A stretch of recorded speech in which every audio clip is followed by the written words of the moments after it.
And Avraham Avinu, Abraham, he gets the command from God, Lech lecha me'artzecha me'moladcha beis avicha, leave your country, your birthplace, and the house of your father, El Eretz asher areka, to the land that I will show you, Eretz Yisrael. At that time, it wasn't told to him where it was, but HaKadosh Baruch Hu, so to say, led him to Eretz Yisrael.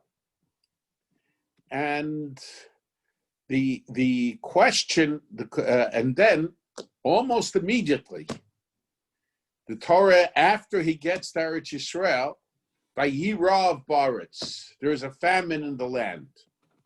And Avram Avinu, the way it's presented in the Torah, Avram Avinu has to leave Eretz Yisrael, the land that he just came to, on the command of God, and because of the famine that was in the land of Israel. And the question arises, why was it necessary for God to put Avram in this predicament that he should leave Eretz Yisrael shortly after coming there?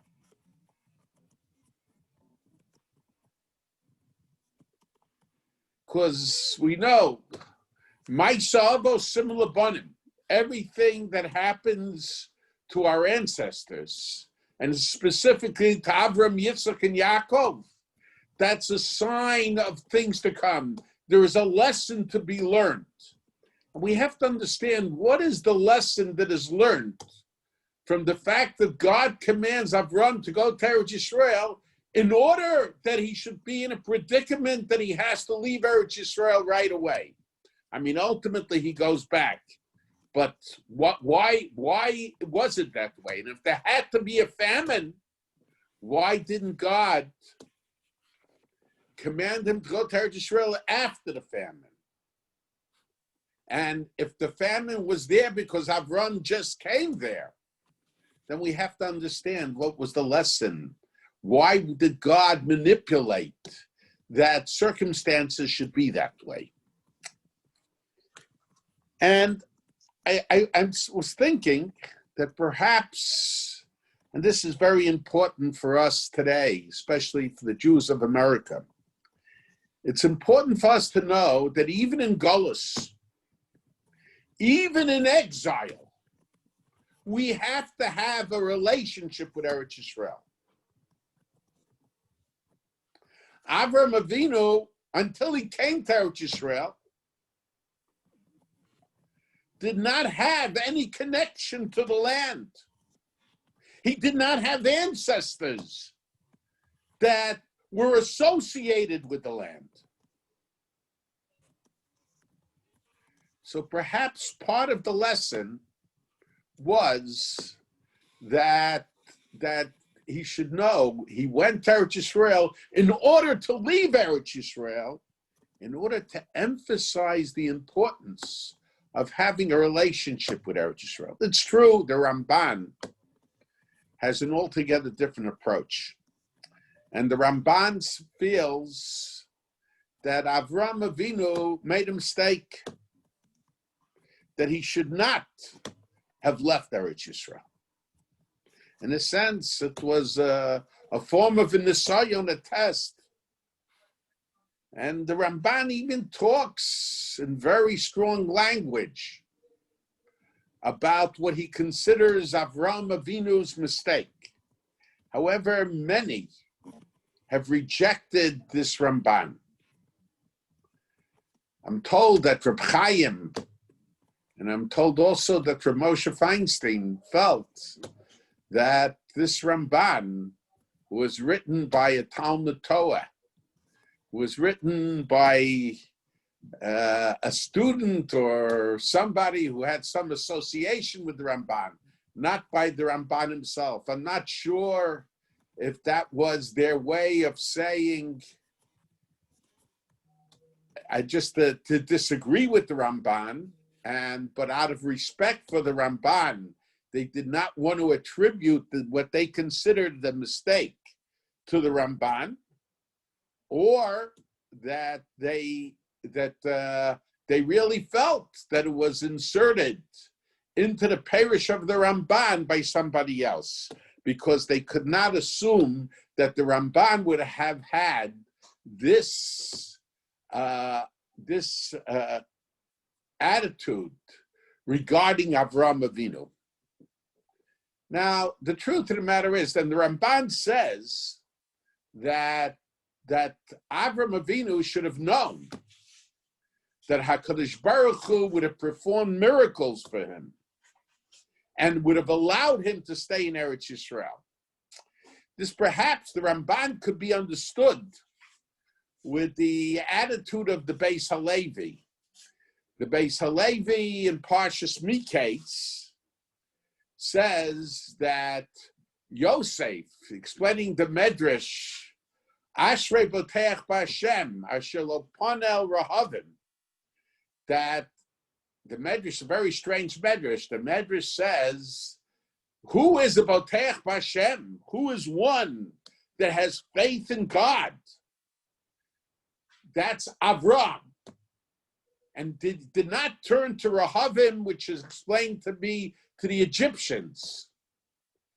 And he says, because Yosef relied on the Sahamashkin, the butler of Paro, to help get him out of the jail, out of the prison.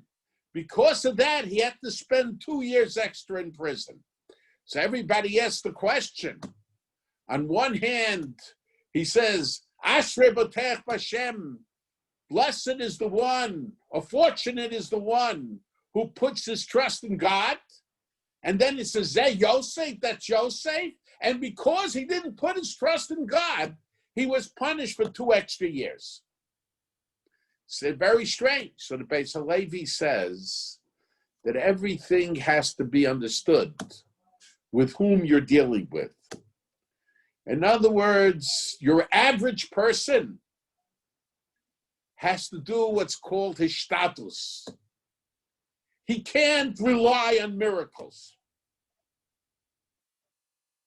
But there are certain people that are on a very high level.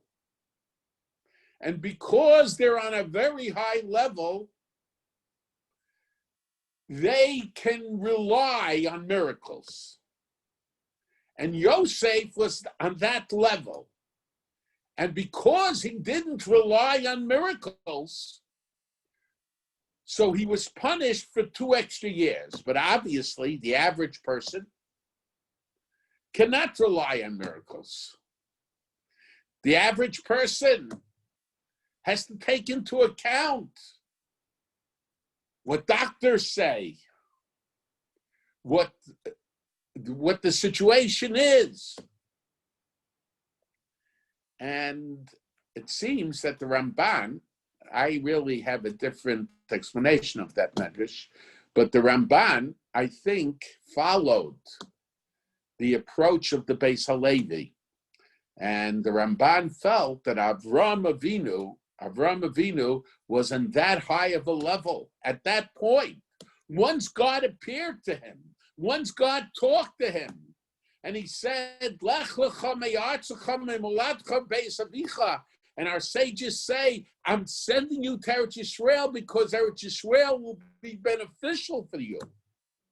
So he should have understood from the nature of the commandment that God did not want him, certainly at that point, to leave Eretz Yisrael. But, as I mentioned, many reject the approach of the Ramban. And they feel that Avram acted in the proper manner. And so the question, so obviously, we have to say that the reason HaKadosh Baruch Hu wanted Avram to go to Eretz Yisrael and almost immediately leave Eretz Yisrael was to emphasize to Avram Avinu, and through Avram Avinu to all his descendants, that there will be times when the Jewish people will not be in the land of Israel. There'll be times when there'll be big communities outside the land of Israel. But we have to understand that we who live outside the land of Israel have to have a relationship with Eretz Yisrael, with the land of Israel. Now, it's very interesting that many Achronim discuss the question, if a person has the choice between living in the land of Eretz Yisrael and fulfilling the mitzvah of Yishuv Eretz Yisrael, or living in Chutz La'aretz, living outside the land of Israel, but being able to accomplish on behalf of the Jews of Eretz Yisrael, to give them the ability to reside in Eretz Yisrael, to give them the ability to create communities in Eretz Yisrael, to give them the ability to make Eretz Yisrael the land of the Jewish people. So it's preferable that they stay outside the land of Eretz Yisrael. Of course, it varies from person to person. There are people who are in a position of power, people who have influence, political influence, people who could give financial support. And had they lived in the land of Eretz Yisrael, they might not be able to do as much on behalf of the Jews of Eretz Yisrael. So for them, according to many Achronim, I think Yeshua Smalkos seems to discuss it. There seems to be a basis, I think, in the Rivash for this. The Rivash seems to say that to take control of Eretz Yisrael, to build houses in Eretz Yisrael, where Jews would be able to live, is more important, the mitzvah of doing that, than actually living in Eretz Yisrael. So there is a mitzvah to work on behalf of Eretz Yisrael. Apparently that comes within the mitzvah of Yishuv Eretz, in the mitzvah of dwelling in the land of Eretz Yisrael. And we can understand it. Now, there is the pasuk in the Torah that tells us about the mitzvah of Yishuv Eretz Yisrael. The Torah says, V'harashtem esaretz, and you shall dwell in the land. You shall take possession of the land. V'yeshavtem ba, and you shall dwell therein. Ki lachem nasati es haaretz, because to you I have given the land, lo reshes also, to take possession of the land. Now there is a machlokus, a dispute between the Rambam and the Ramban. The Rambam's opinion, the Ramban says that contained here is a mitzvah of Yishuv Eretz Yisrael, the mitzvah of living in Eretz Yisrael. However, the Rambam in the Sefer Mitzvos, where he delineates the 613 mitzvos, he does not count the mitzvah of Yishuv Eretz Yisrael or Kibush Eretz Yisrael, of conquering Eretz Yisrael and living in Eretz Yisrael, as one of the 613 mitzvos. And the Ramban attacks the Rambam on the basis of Sukkim, on the basis of Gemaras, on the basis of Medrash. And when it comes to he mentions the Sifri, that Shkula mitzvahs Yishuv Eretz Yisrael keneged kol haTorah kula, that the mitzvah of Yishuv Eretz Yisrael is equal to the whole Torah. Obviously, that has to be understood. But, so you see clear that Yishuv Eretz Yisrael living in Eretz Yisrael is a mitzvah. And he brings a story about Tanoim in the Sifri, that they had to leave Eretz Yisrael, and as they were about to cross over the border, they cried and they mentioned this pasuk, "V'yirashtem es haaretz," and they went back to Eretz Yisrael because of that. So you see that there is a mitzvah of Yishuv Eretz Yisrael. So how could the Rambam say? How could the Rambam not count Yishuv Eretz Yisrael as one of the mitzvahs of the Torah? So my father explained that the Rambam's opinion, and this has in Hilchos Malachim, it has firm foundation in the words of the Rambam. On one hand, the Rambam, my father said that the mitzvah of Yishuv Eretz Yisrael is a mitzvah kiyumis. It's a voluntary mitzvah. It's not a required mitzvah. And since it's a voluntary, but a mitzvah it is.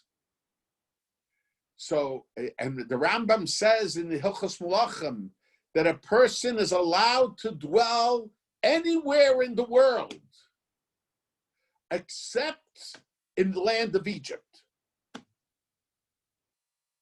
So you see that there isn't, from the Rambam's words, it seems that there is not a requirement under normal circumstances. We're not talking if the Navi tells us to go to Eretz Yisrael, but under normal circumstances, there is not a requirement to go to live in Eretz Yisrael. But on the other hand, the Rambam says that it's better to live in Eretz Yisrael, even in a city that is Rov Akum, that is non-Jews who worship idols, than to live in Chutz La'aretz, than to live outside Eretz Yisrael in a city that is mostly Jews. So the only way to resolve this Rambam is the way my father explained it, that it's, according to the Rambam, it's a voluntary mitzvah. And a great mitzvah, but for whatever reason, and perhaps because Jews throughout the generations will find themselves in all kinds of different circumstances, whether it's personal circumstances or national circumstances, they not always able to go to Eretz Yisrael. Perhaps that's the reason the Torah made it a voluntary mitzvah, but the Ramban's opinion is that it is a required mitzvah. And some ask, the Torah seems to be somewhat redundant. The Torah says, "V'harashtem es haaretz," and you shall take possession of the land, v'yishavtem ba, and you shall dwell therein. Ki lachem nasati es haaretz l'reshes also, because I gave you the land to take possession of it. So on one hand it says, but the v'harashtem es haaretz, you shall take possession of it. And then it says, and you should dwell therein, which is the mitzvah of living in Eretz Yisrael. Why? Because I gave you the land to take possession of it. So it starts off by telling me that we have to take possession of the land of Israel. It then says, dwell therein. And then he said, because I gave it to you to take possession of it. Why was it necessary for the last part of the pasuk, for the last part of the verse, to say because? Because I gave it to you to take possession. He already said, the Torah already said, you shall take possession of the land of Eretz Yisrael. But I think, and this is something that we have to bear in mind, and I think it's very relevant today. There are, my father would say, and really the Beis Halevi says that there are two mitzvahs in Yishuv Eretz Yisrael. One is conquering the land, and the other is dwelling therein. but two separate parts of the mitzvah.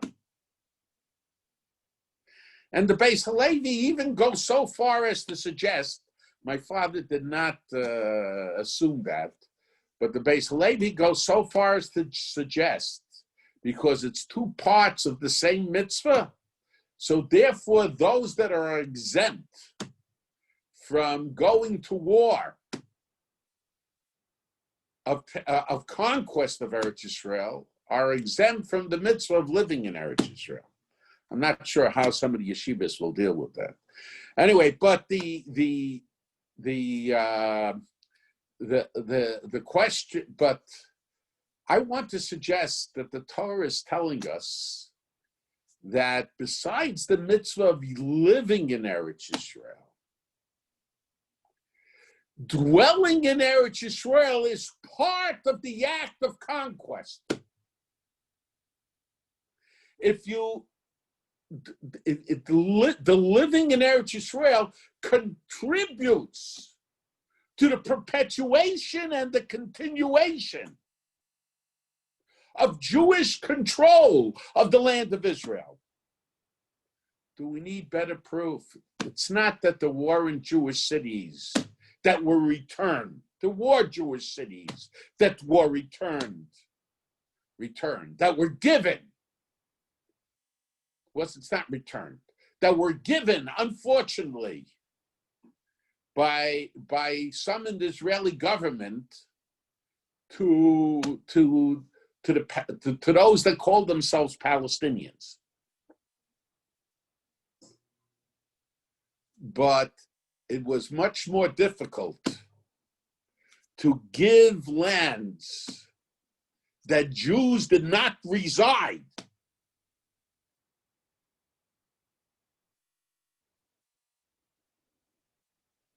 than the lands that the Jews resided. So when we live in the land, we're not only fulfilling the mitzvah of Yishuv Eretz, but by living in the land, we are contributing to the Jewish people continuing to have possession of the land. And I would suggest that even before the Jewish armies or the Israeli armies, whatever you want to call it, take possession of the land, there is a certain degree of possession of the land that the Jews have by nature of their residing in the land.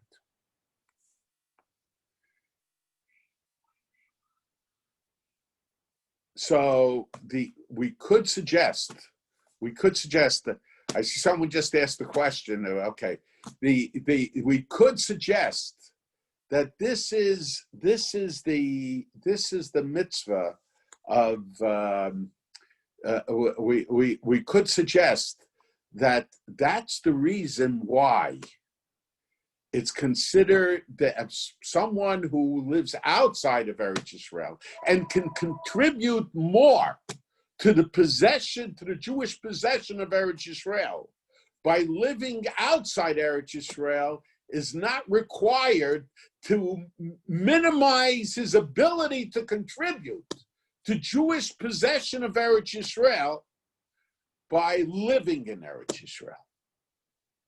Because part of the mitzvah of living in Eretz Yisrael is contributing to the maintaining the possession, Jewish possession of Eretz Yisrael. And when we maintain possession of Eretz Yisrael, it's not just the mitzvah of maintaining possession of Eretz Yisrael for this generation. It's a mitzvah of maintaining possession of Eretz Yisrael for future generations. I saw someone ask the question, just want to mention, the Rambam's opinion, the Reb Chaim felt that only a required mitzvah is included in the 613 mitzvahs. He said that according to both the Rambam and the Ramban. So it's on that basis that my father said that according to the Rambam, it's a mitzvah kiyumis. It's not a required mitzvah because he doesn't put it in the count of the 613 mitzvahs. But in any case, So we could suggest, so this is part of the halacha of having a relationship. We shouldn't think that because we live outside the land of Israel, our responsibilities are any less. On the contrary, our responsibilities are greater. And I think that's very important for us to realize, especially at this time of the year. I'm not telling anybody who to vote for. And I'm not telling anybody, but I am telling everybody that if we don't stand up politically for the land of Eretz Yisrael, nobody will. And I'm very troubled when I listen to the news and people try to downplay the events of the previous weeks where Arab nations have come to recognize, and I don't have any trust in the Arab nations, but I still think it's significant. The Arab nations have come after so many years of recognizing the state of Israel. Obviously, because it's beneficial for them, because they recognize the greater threat of Iran. And then people get on the news or interviewed and say, but what good is it? The Palestinians are not going to recognize the state of Israel. And then they say, and look, the American government allows the setting up of all kinds of communities on Palestinian land. And that prevents peace, ultimate peace from coming. And they forget how Clinton was forced Rabin, wasn't Rabin, it was, I forgot, forced whoever was prime minister at that time. Is it Perez? No, it wasn't Or Perez. Netanyahu? No, it wasn't Netanyahu. To give up Hebron. Huh? To give up Hebron. Whatever, it was some prime minister, or maybe it was Rabin, that they forced to offer almost all of the captured territories, even to give them away most of Yerushalayim under some kind of conditions. Huh? Barak. Yeah, Barak. It was Barak. So and Arafat, Yamach Shemo, rejected that. And of course, an idiot like Carter said, well, Clinton didn't understand what the Arafat was saying. He wasn't there, but of course he knows better.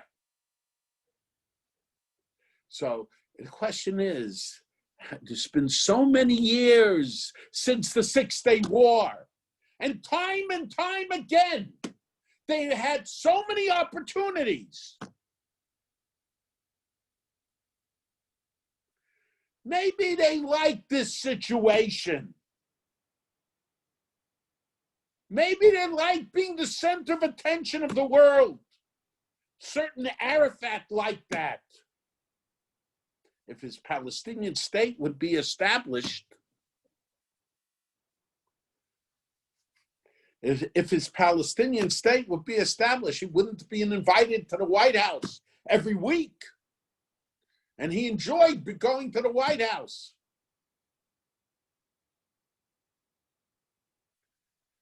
And then, so we have to what's the problem? The problem is that they know that Israel is on the bottom of the list. And even some of those who claim to be religious Zionists, they have other priorities.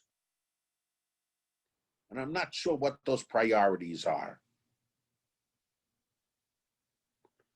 So if we don't take a firm stand, I'm not saying who to vote for, but we have to let them know that that is number one priority on our list.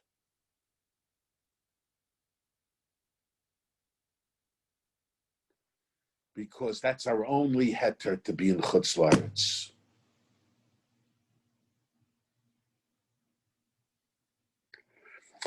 Rabbi Yaakov Kamenetsky once said that there is an ongoing battle. The war for Eretz Yisrael is ongoing. And the question is, the Jews of Eretz Yisrael are required to fight the war. But what's our heter for not going to Israel, for not joining the army? The answer is, not all soldiers are holding guns. Some soldiers are preparing food. There is a lot, the necessities of war are not limited to shooting guns. And we in America are part of that war if we assume our responsibility to the land of Israel, if we recognize our relationship, even in Golus, with the land of Israel. And of course, our responsibility to our brothers and sisters in the land of Israel. And it's interesting. We just finished a few weeks ago the holiday of Circus, and the holiday of Circus, I mentioned in the share, the holiday of Circus commemorates the Jewish people traversing the Midbar, traversing the desert. And the booths, whether it's booths of Anani Kavod or it was regular booths that the Jews lived when they went through the desert to Eretz Yisrael from Egypt. But then we have Shmini Atzeres. And I discussed, what does Shmini Atzeres represent? When we go from our temporary dwelling to our permanent dwelling, when we leave the sukkah, which is a temporary dwelling, and we go to our houses, there's a permanent dwelling. I think the idea is, Sukkot represents the Jew of Chutz La'aretz, the Jew of Golus, the Jew outside the land of Eretz Yisrael. Where Shmini Atzeres, we go to our permanent dwelling, which is the land of Israel, which is Eretz Yisrael.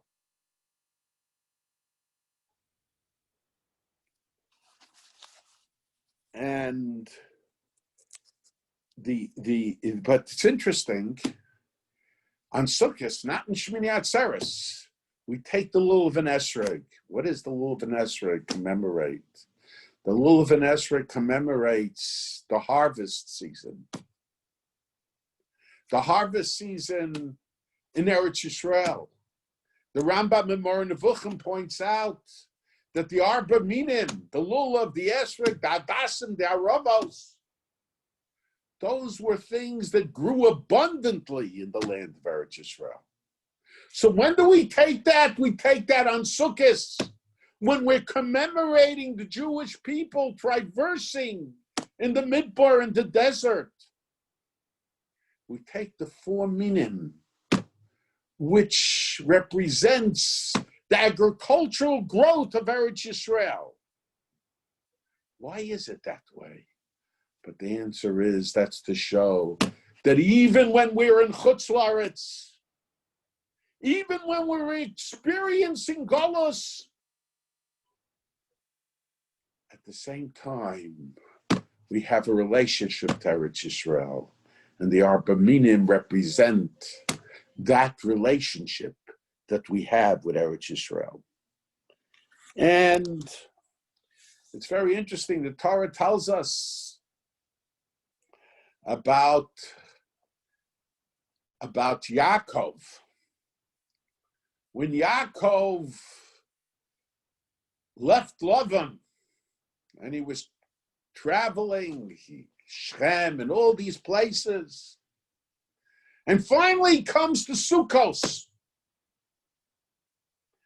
And the Torah tells us, he makes a house for himself and for his family. Ulemeknehu osa sukkos, and for his cattle, his animals, he made huts. And therefore he called the name of the place Sukkos. I remember after Baron Kotler passed away, I was a student in 8th grade. I was a student in Yeshiva Rabbi Yaakov Yosef. And the president of Rabbi Yaakov Yosef at that time was Irving Bunim, of blessed memory. And at that time, because many, especially in view of the fact that many of the Rebbeim in Rabbi Yaakov Yosef were Talmidim of Baron Kotler, Zatzal. So there was a Shloshim Hesped. Most of the speakers spoke in Yiddish. I don't think I understood what they said at that time. However, Irving Bunim spoke in English. And he said something, I think he mentioned it in his Hesped also at the Levaya. But he mentioned that Baron Kotler once came into his office and he asked the question, he says, very strange. He built a house for himself, the Torah tells us, Yaakov. He built huts, sukkos, for his animals, and therefore he called the name of the place Sukkos. And Baron Kotler gave an answer, I think, what the answer was that Sukkos was the other side of the Yarden, Ever Yarden. And that was not part of what was originally supposed to be Eretz Yisrael.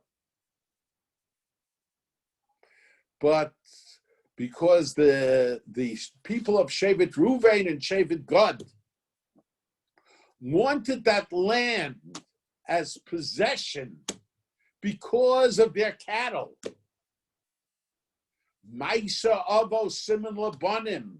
So Yaakov had to identify with that place because of his cattle.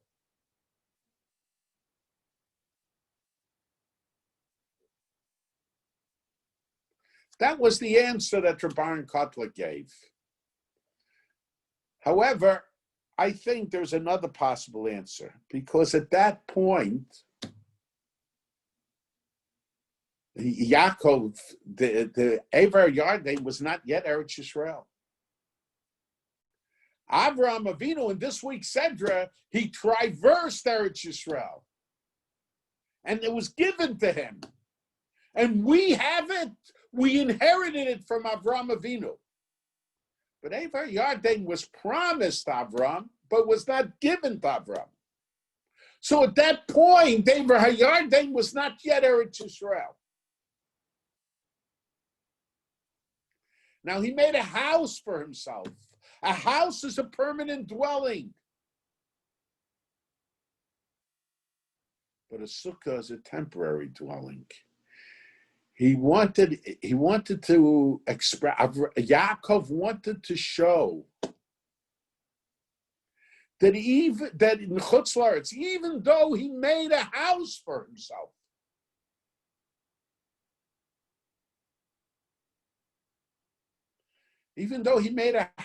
himself, his residing in Sukkos was only temporary.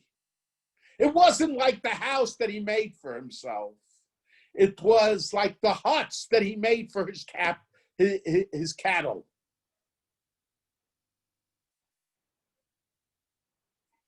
So I think, in other words, we have to realize we could be in Golas 2,000 years, but it's a diras arayi.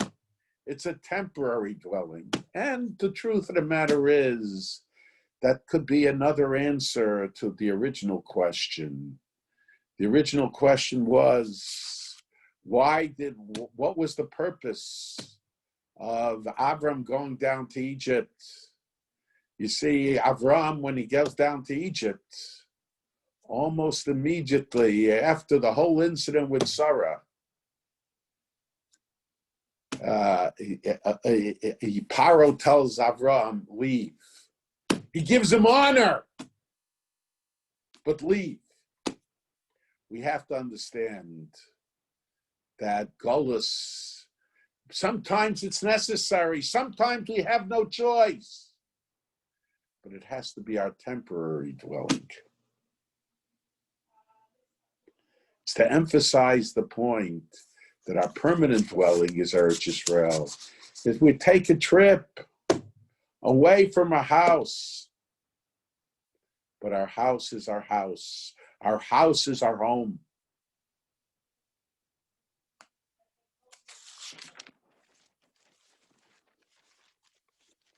And it's interesting that the Rivash, that some Achronim learned Pshat in the Rivash, that if one has the ability to go to Eretz Yisrael, he's not allowed to build a house in Chutz La'aretz.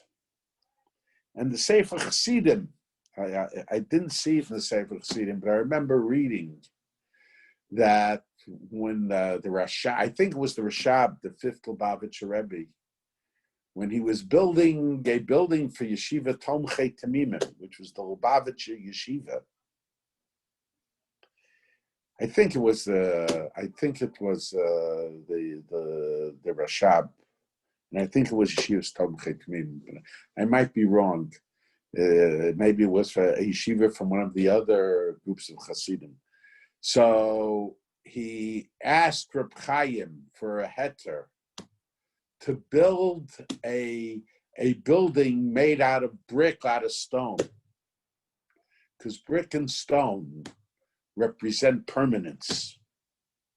And the question was, and on the basis of a certain Sefer Chassidim, whether one is allowed to build a permanent dwelling in Chutz La'aretz, or whether one should build a permanent dwelling in Chutz La'aretz, outside the land of Eretz Yisrael. Now,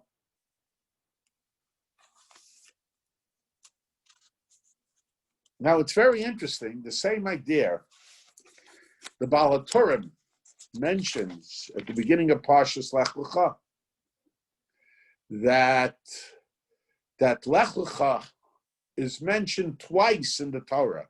I think I mentioned this in the shir before Tisha B'Av. Lech Lecha is mentioned twice in the Torah. The first time is at the beginning of this week's Sedra. Lech Lecha me'artzecha mi'moladcha mi'beis avicha. Go to the land that I'll show you, which is the land that I'll show you, Eretz Yisrael. But Lech Lecha is mentioned another time by the Akedah. When God gave the command to Avram Avinu to take Yitzchak and put him on the altar. So God told Avram, Lech Lecha el Eretz HaMoriah, go to the land of Moriah. And the question, and the Baal HaTurim says, the two times Lech Lecha is mentioned is a remez, is an indication that the Jewish people will go into Golus two times. And the question is that I found that always very strange. Psukim that talk about going to Eretz Yisrael, that talk Lech Lecha mi'artzecha mi'moladcha beis avicha el ha'aretz asher areka, the land that I'll show you, that's the land of Eretz Yisrael. And psukim that talk about going to Eretz HaMoriah. Eretz HaMoriah is Yerushalayim, which we say, Lecha toseinu galinu ma'artzeinu v'nisrachaknu mi'al admaseinu. So that is a remez. That is can you compare the two? Going to Eretz Yisrael, going to Yerushalayim, being a remez, being an indication, Galinu me'artzeinu, that we have to leave Yerushalayim, we have to leave Eretz Yisrael. How is it possible? It seems it's the very opposite. But the answer is that there are two perspectives to Golus. One perspective to exile is to see exile as a trip away from Eretz Yisrael, away from Yerushalayim. And as I mentioned, we went into exile from a land, and we went further away from our land. We left our country and we went away from our land. So, but on the other hand, we have to see Golus as a trip towards Eretz Yisrael and towards Yerushalayim. We're simultaneously leaving Eretz Yisrael, leaving Yerushalayim, and going to Eretz Yisrael, going to Yerushalayim. The Gemara mentions that there was a certain Arab who heard, however he heard it, that the day the Beis Hamikdash was destroyed, Mashiach was born. What does it mean, Mashiach was born? The day the Beis Hamikdash was destroyed. But the day we started our trip away from Eretz Yisrael, away from Yerushalayim, we started our trip back to Eretz Yisrael, back to Yerushalayim. And this is the same idea. We have to have a relationship with Eretz Yisrael.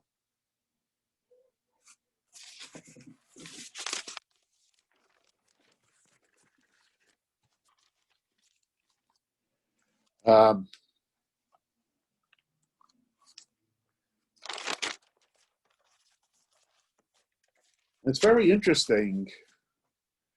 The Shabbos was Zayin Mar Cheshvan, that's in Eretz Yisrael. They started at this time to say the same Talmutter. And why did they wait so long? The rain season really began beforehand. But it is in order to give Jews the feeling, to give Jews who were Ola L'Regel, who went to Eretz Yisrael, to Yerushalayim, because of Circus, the ability to leave Eretz Yisrael before it rains very hard. We don't want to pray for rain to make their trip back worse. And they mentioned the name of Rav Hutner. I have a different teretz, but Rav Hutner's teretz is very nice. They mentioned the name of Rav Hutner. He asked the question, if that's the case, so why is it on Pesach time, when we go to Eretz Yisrael, let us stop saying the same Talmutter 2 weeks beforehand, to make the trip towards Eretz Yisrael easier. And Rav Hutner said, when we go to Eretz Yisrael, we have such enthusiasm that the trip doesn't become harder.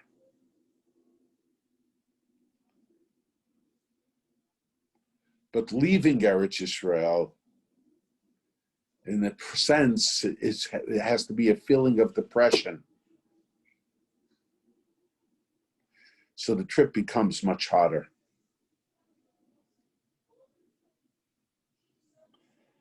And I heard from my father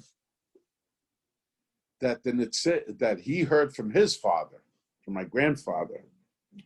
My grandfather was 13 years old when the Balazhin Yeshiva was closed down. He celebrated his bar mitzvah in Balazhin, in the yeshiva. It was before it was closed down. In fact, the Netziv spoke at his bar mitzvah. But my father told me that my grandfather said, when the Netziv, when he said in the Shlosha Regolim, Umnei Chateinu Golinu Me'artzeinu V'nisrachaknu Mi'alav Moseinu, in the Shlosha Regolim, Pesach, Shavuos, and Sukkos, he cried so hard. There were so many tears that it was so slippery where the Netziv was that it was dangerous to walk there. That might have just been an expression. I don't know. My father certainly took it very literally. But on Rosh Hashanah and Yom Kippurim, he didn't cry. The answer is, on Shlosha Regalim, when all the Jews went to Yerushalayim, the Netziv felt he was missing something. Rosh Hashanah, Yom Kippur, people didn't go to Yerushalayim. The Jews, even the Jews of Chutz La'aretz, would be Ola L'Regel. There's some discussion, but the Jews of Chutz La'aretz would be Ola L'Regel. We see that from the Gemaras. In fact, the Ran says that even after the Churban, and there was no real purpose in it, but that was so much part of them that they used to be Ola L'Regel. They used to go to Yerushalayim.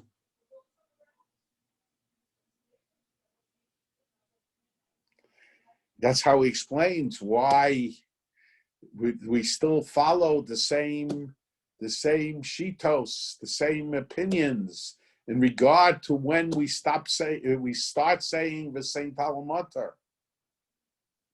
Because Jews were going up even afterwards.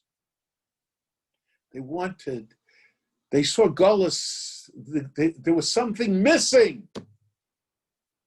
The question is there something missing? You know, when I was younger,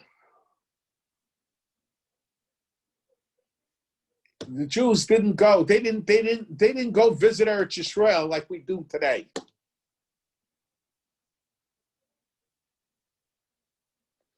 But they had more of a desire to eventually live in Eretz Yisrael. They're looking forward to the coming of Mashiach.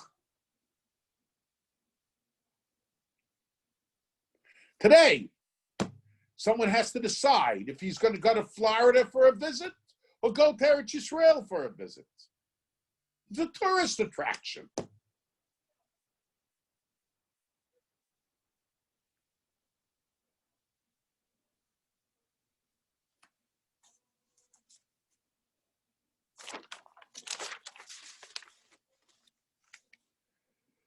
This is what we have to know, that we, the Jews of Chutz La'aretz, we have to understand that we're in Golus, we're in exile. But exile is not just a trip away from Eretz Yisrael, away from Yerushalayim, but it has to be primarily a trip for us back to Eretz Yisrael and back to Yerushalayim. And let us hope that b'meher b'yameinu we will be able to complete that journey. Okay. Everyone, please put questions in the chat. I have a few questions here, but one thing I want to just ask first. So the reason that Avram had to leave immediately was to inculcate into us that even when we're outside of Eretz Yisrael, we're still trying to get back and feeling the connection. What did you say? So it was your answer to the original question. How come there had to be a famine immediately when he came? That's right. In order to emphasize, in other words, that we have to have a connection to Eretz Yisrael even in Golus. That was the lesson. Avram couldn't have had a connection with Eretz Yisrael without first being in Eretz Yisrael. Okay. So one question was, how could there be a concept of a voluntary mitzvah? If a mitzvah is a command, then it would be obligatory. There's considered, it's true. The word mitzvah itself is means a command. A voluntary mitzvah is something that is a preferred, to act in a preferred manner. You want to call it a midas chasidus, you can call it a midas chasidus. Reb Chaim said there is an argument. The Rambam says that there's a biblical mitzvah, a mitzvah d'oraisa, to daven at least once a day. And the Ramban disagrees with him. So you mean if somebody davens according to the Ramban, he doesn't fulfill any mitzvah? Couldn't say such a thing. He only fulfills a rabbinic mitzvah, and before the Anshe Knesset Hagola instituted 3 tefillas a day, so there was no mitzvah. You didn't have a mitzvah if you davened. So so Reb Chaim said, according to the Ramban, he doesn't count it in the minyan of mitzvahs davening. But when you daven, you do fulfill a mitzvah. And you see, the Mishkenes Yaakov points out, when you daven, even if you say it's not a requirement midiraisa to daven, but if there are kohanim there, and you call up the kohanim to say Birchas Kahanim, according to some shittas anyway, so there's a mitzvah d'oraisa on them to do Birchas Kahanim. So the question is, how could there be a mitzvah d'oraisa to do Birchas Kahanim? And according to some shittos, if a Beis HaKnesses, a shul, which has a status because it's a place that the tzibur davens, it has dusha midiraisa, has biblical. Now, if the mitzvah of davening is only the rabbanan, is only rabbinic, how could it have a status on a diraisa level? Okay, there is an argument about that. But how could it have status on a d'oraisa level as a makom tefillah, special status, dusha, mikdash ma'at? But obviously, when you daven, there is a special kiyum mitzvah, even if there isn't a requirement to daven, and a kiyum mitzvah d'oraisa.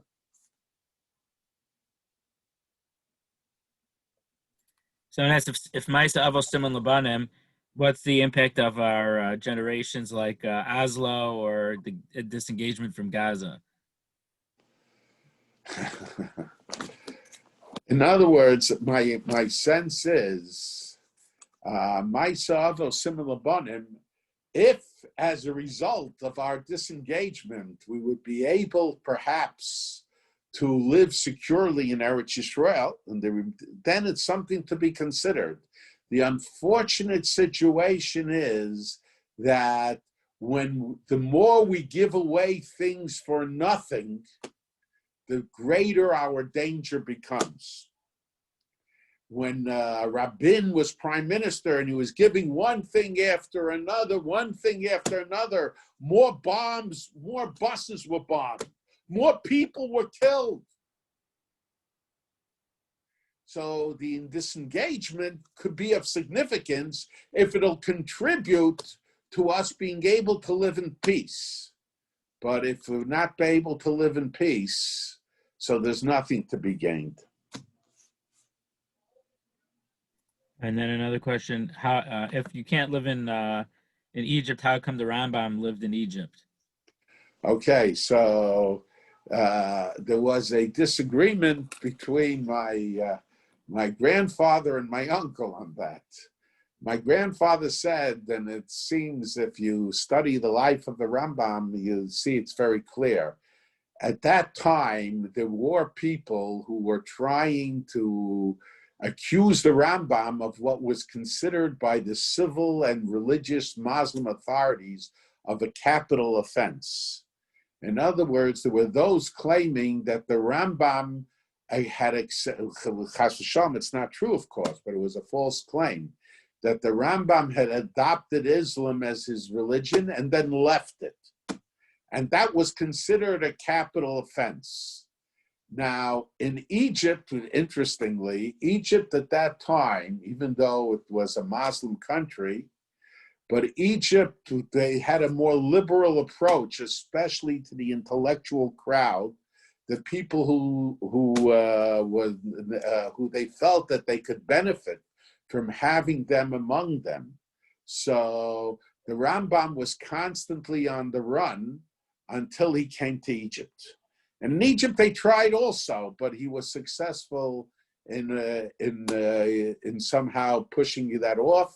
And especially since he worked for the royal family, he was able to not to have to worry too much about that. that's how my grandfather explained it. My grandfather didn't know all these details because most of these historical details only came out lately as a result of the Cairo Geniza. However, my uncle felt that because Cairo was the center where people traveling in the Middle East and bringing letters and everything was through Cairo, and a lot of the Tshuvas Hagonim when the center of Tshuvos that were sent out was in Cairo. So the Rambam had got greater access to Tshuvas Hagonim. So for the sake of Torah, the sake of halacha, he lived in Egypt. More mistaber what my grandfather said. Well, I think the Dasakanim in Vayigash brings down opinion that when Yehuda opened the yeshiva in Goshen, it said that was still had a status of Eretz Yisrael. Okay, why should it have a status of Eretz Yisrael? It might not be Egypt, but I don't know why it should have a status of Eretz Yisrael. I guess it's included in the lands. I would suggest either was included in the lands that were promised to Avram, or because people got nevuah there, it had to be Eretz Yisrael, like the Kuzari's opinion. I would suggest that the simpler answer is that the Isur going to Eretz Mitzrayim, to Egypt, was based on the fact that God took us out of Egypt, and here it was, so at that point there wasn't a prohibition of going to Egypt as of yet. It's true that Abraham should not have gone to Egypt, but from the Rambam it appears it wasn't the Isur of going to Egypt that was the problem. The problem was leaving Eretz Yisrael. And then,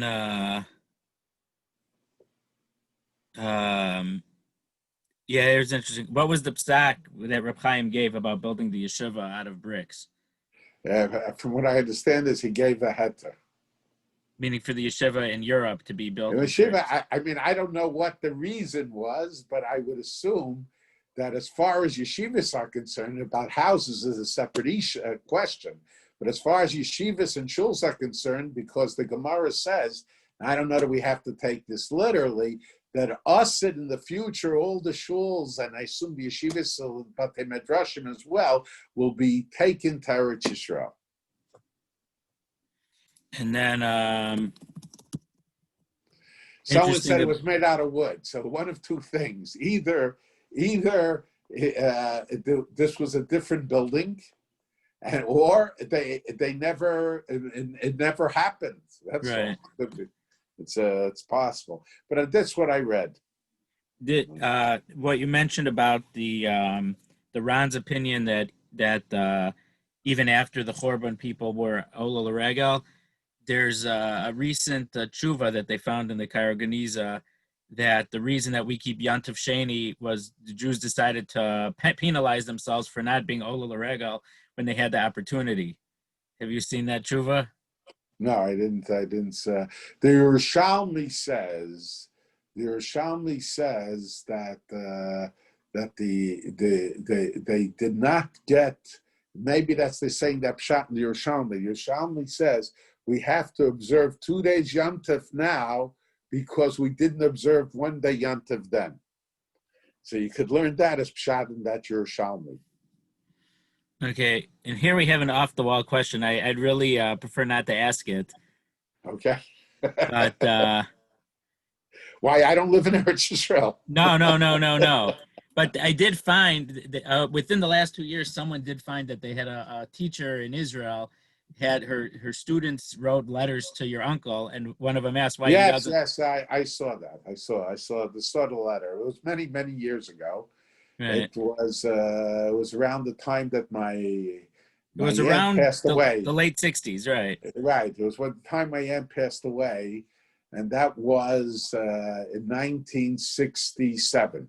Right. So I saw the letter, and no, but that wasn't the question. But because the question is, and this is the strange part: how do you explain your uncle's opinion about living on the moon with the Rambam's opinion that one should live in Eretz Yisrael even amongst non-Jews. No, so my What is your uncle's opinion about the moon? my uncle's opinion is that it is dealing. He says it explicitly. He says everything is dependent where you could learn Torah better. That's the primary issue. That's what he said. So if you could learn Torah better in Eretz Yisrael, you should live in Eretz Yisrael. If you could learn or teach Torah, in his case, better in the Chutz La'aretz, then you should stay in Chutz La'aretz. He said that. I saw that brought down in his name.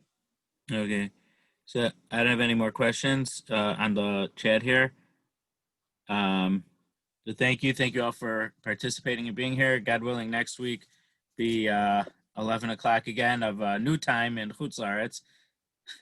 In Israel, you're already on new time, but thank you very much, Rabbi.